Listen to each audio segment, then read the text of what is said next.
Hello everyone. Let's do a love reading. This time it's for the collective. Always naman collective reading. Unless lalagyan ko siya ng title na halimbawa Aries, ganyan. Pag sinabing collective, pwedeng makaresonate, pwedeng hindi po kasi hindi po ito personal reading ninyo. Meaning, kapag hindi mo personal, hindi lang yung energy mo yung pwede kong masagap dito since I'm reading for the collective nga. Okay? So, let's just try to see kung anong meron when it comes to this connection. Connection na ikaw ay meron sa ngayon. By the way, I'm Purple Teen para sa mga bago dito. Hello po sa inyo. Maraming salamat po sa pag-drop by para manood ng aking mga readings. At syempre, maraming salamat doon sa mga datihan ng nanonood. Thankful and grateful po ako sa support ninyo. Sa mga gusto mag-avail ng private reading services ko, pakipanood na lang hanggang dulo itong video. Nandyan po lahat ng detalye. Pakibasa na lang din po yung mga nakasulat. Wait lang guys, naka-on yung Bluetooth ko. Ayan. Wait lang ha, commercial lang. Tingin ko lang tong aking headphones. So, anong meron dito sa iyong current connection? Let's try to make hugot-hugot ng energy sa cards. Knight.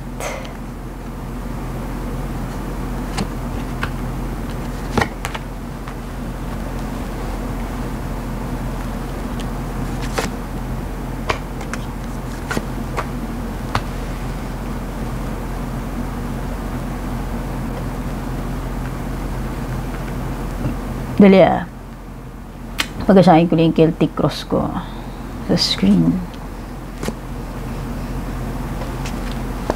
Masyado ba ako nakausog? Yan, baka hindi nyo na makita yung mga cards dito sa ilalim. Hindi nyo na nga nakikita yan. So, pagkasahin na natin mga dear.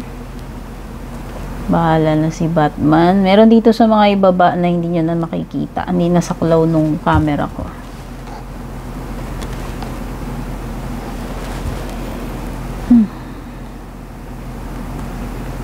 Sino ba to? Si Knight. Okay. So, ang main concern mo dito is si air sign. Pwedeng Gemini, Libra, Aquarius ka. Or Gemini, Libra, Aquarius itong person na kakonect mo. And ang parang pinaka-problema mo dito ay si water sign. Kung meron mang third party dito or ibang taong involved, pwedeng si water sign yung problema. Pero ang kakonect mo, pwedeng si air sign.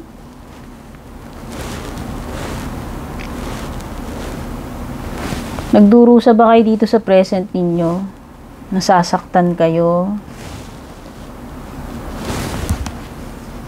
Hindi kayo maka-get over doon sa nangyari, hindi ba kayo maka-move on?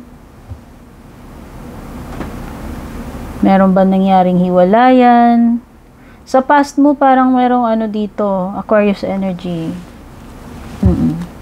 Sa past or ex, pwedeng si Aquarius. Sa present mo, pwedeng air sign, Gemini, Libra, Aquarius. Pero yung parang pampagulo dito sa sitwasyon nyo, kung may iba pang taong involved dito is si water sign. Tapos if ever na magkakaroon ka ng karelasyon sa future, pwedeng isang fire sign, Aries, Leo, Sagittarius, no?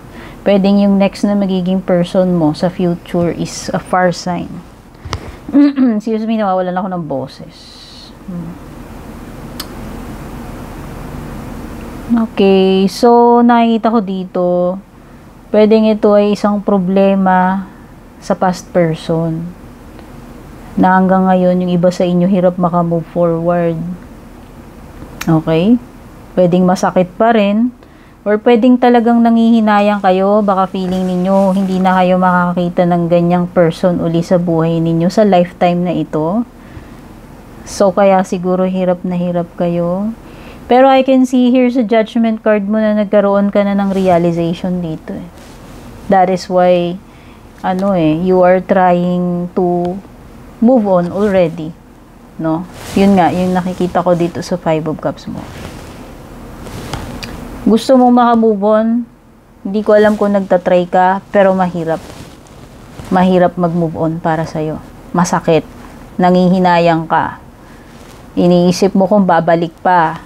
Some of you pwedeng umaasa kayo kung babalik pa tong tao na to eh.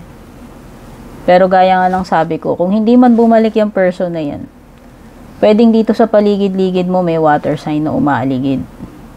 Or kung meron pang third party, or kung third party man yung si water sign na yan. Pero sa future mo, what's next is pwede ka pang makamit ng panibagong connection, which is a fire sign naman yung sinasabi ko. Wala eh. Bigla na lang naging silent itong tao na to. Hindi ko alam. Ginost ka ba? Bigla na lang one day, nanlamig na lang siya. And wala rin naman siyang sinasabi. So feeling ko pwedeng iba sa inyo walang closure. Kaya siguro yung reason bakit hindi rin kayo makamove forward kahit gusto niyo. Parang masakit, mahirap, or puzzled kayo, confused. So this person left you confused. Clueless. No, wala kang siguro kahit papaano para sa iyo kung nabigyan ka man lang ng closure, nalaman mo man kung bakit, at least mas madali. Kaso hindi eh. The other way around yung ginawa sa iyo na itong person na to eh.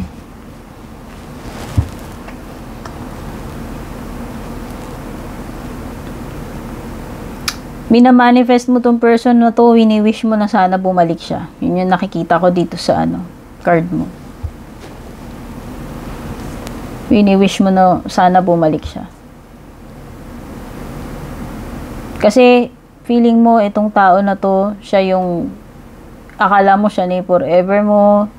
Feeling mo siya lang yung tao na nakapagpasaya sa na yun ng ganun. Pero ngayon, siya rin yung nagbigay sa'yo ng matinding sakit. Ganun naman talaga yun eh.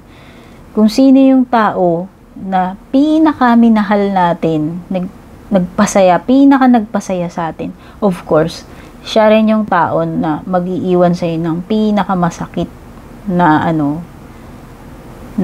na heartbreak kapag umalis siya. Diba? Ayan. So, nakita ko na talagang minahal mo na to ng sobra. Umikot na yung mundo mo sa kanya. Ayan pa nga, akala mo, hindi ko alam kung may mga plans kayo dapat na magsasama na kayo or magpapakasal o mga anak-anak, pero na-shattered lahat eh. And hindi ganun kadali para sa'yo. Pwedeng iba sa inyo, baka naging kalib-in nyo na to, hindi ko alam kung kulang na lang kasal. O yan, pwedeng ganun. Kaya siguro hirap ka, kaya siguro in pain ka. Yan na. So, nakikita ko dito, akala mo ikakasal na kayo, o pwede ngang nakatakda na kayong ikasal, may umatras lang, or may nakasira lang, or plans nyo na yun, akala mo ganun. Pero nauwi sa heartbreak eh, nauwi sa ending.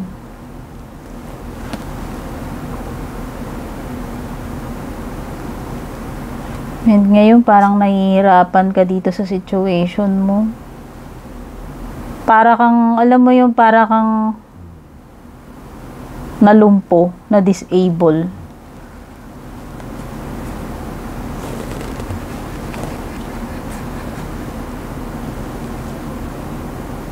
Hindi kaya may third party to? Oo. Parang ang sense ko rito, third party, water sign. Cancer, Scorpio, Pisces, yung reason. Sayang. Parang competition, hindi ko alam kung kinailangan niyang mamili eh. And siguro, sorry naman dear, pero hindi ikaw yung pinili niya. Pinili niya si water sign. Pero kung mag-alala dito sa susunod, pwedeng may darating pa sa yung fire sign. Pero nakikita ko na maglilinger sa iyo ito. Magtatagal pa to. Hindi ito agad-agad makakalimutan. Hindi ka kaagad-agad makakaalpas dito, makakaalis dito sa stage na to ng mo, na pinagdadaanan mo dito sa heartbreak mo dito sa person na to. It will take time. It will take time. This person is silent. Yun na nga yung nakita ko dito. Maaring this person is holding a secret. Ayan, oh. Baka sinikreto na lang talaga niya to sa'yo and hindi mo na nalaman. Or nalaman mo na lang, bigla na lang sumabog, tapos bigla na lang wala na, babush, disappear, disconnect, silence, zero closure, no closure. Oh, pero nakikita ko sa kaibuturan ng puso mo, you are still longing for this person, you are still praying, hoping, wishing na bumalik siya sa buhay mo. Pero alam mo, anong nakikita ko sa dulo? Parang it's impossible. Bagkus nakikita ko pa dun, tower moment. Pwede talagang hirap na hirap ka makaalpas dito. Hindi mo matanggap. Pwedeng in denial ka doon sa truth. Kaya nga sabi ko, maglilinger ka dito eh. Matatrap ka dito eh, na matagal. Sa ganitong sitwasyon. Okay? Tower. Pero alam mo anong blessing na dala-dala sa'yo ni Tower is the realization na kahit na anong gawin mo, pwedeng hindi na talaga siya babalik at saka yung realization na talagang this person is not meant for you. Masakit, dear. Malungkot yung mga sinasabi ng cards, pero yun yung nafe-feel ko dito. You will soon realize something dito. May shocking effect ito eh. You will soon realize na hindi mo inaakala na meron na palang nangyayari. Something going on. Matagal na. Hindi mo lang alam. Ikaw lang yung mukhang tanga na hindi mo alam. It's like discovering mga anay sa bahay mo na hindi mo alam na marami na palang anay doon. One day, malambot na lang, inapakan mo na butas. Yun. So, this is a divine intervention para sa'yo. Sa future to Hindi ko alam, hindi ko nabibigyan ng timing. Pero, etong sitwasyon mo sa ngayon sa present, hirap ka talaga. Sa tingin ko, hihintayin mo pa yan, aasa ka pa, doon ka pa sa grieving process mo, hirap ka pa eh. Kasi nga, umaasa ka pa rin na magkakaroon ng closure or magpaparamdam to. Pero, as I can see, sa tower mo, one day, bibitiwan mo na rin to eh. Kaya lang, kailangan mo pang ma-realize, kailangan mo pang pagdaanan to para lang malaman mo. Kumbaga, kung hindi pa nangyari tong bagay na to, meron something na nangyari or mangyayari na kung hindi pa nangyari yan or mangyayari yan, hindi mo marirealize. Doon pa lang magsisink in sa'yo. Doon ka pa lang parang makikidlatan ni Tower na okay, matagal akong nagkikling dito, matagal ko tong hinahawakan, ayaw kong bitiwan, supposed to be dapat noon pa. Na meron kang malalaman dito na shocking na okay, kaya pala, matagal na palang ganon, ganito, ganyan. It's a divine intervention na what you thought was the one or para sa'yo or what you thought was the love of your life, hindi pala. And it will change you. It will change you. It will make you realize na parang na-jolt ng kidlat. Yun yung blessing para sa'yo ng Tower. Na ma-uncover mo, madiscover mo yung mga hidden dito nang hindi mo inaasahan eh. Something eh. This is something na hindi mo ina-expect na mangyayari. And yun yung magre-reveal, yun yung magpapa-realize sa'yo. Na meron palang gano'n na pwedeng matagal na nangyayari yun. Yun yung blessing ni God sa'yo para maialis mo yung sarili mo sa ganitong klaseng connection relationship. And nasa sayo na lang talaga yun. Hanggang kailan mo i-deny yung katotohanan, hanggang kailan mo i-ignoren yung mga signs, hanggang kailan mo ka mag-hold on dito sa bagay na hindi mo na dapat niyayakap or hino-hold on. Okay. So, that is your reading. At kung naka-resonate ka, please don't forget to like, share this reading. Malaking tulong po yan sa akin. Pa-leave na rin ng comment. I love you guys. Sana mabigyan ka ng enlightenment na itong reading na to or somehow makatulong sa'yo. Take care, babush.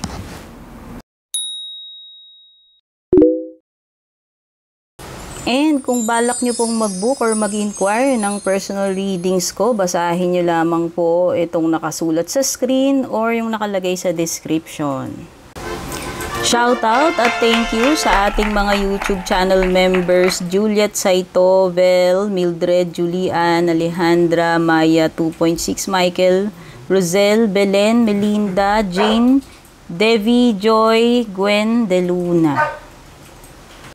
Shoutout and thank you rin sa ating mga FB page subscribers, Alicia, Aida, Jovel, May, Ann, Jennifer, Jane, Aida, Aluwap, Emilu, Melinda, Grizel, at ang pinakabago si Shay Santos.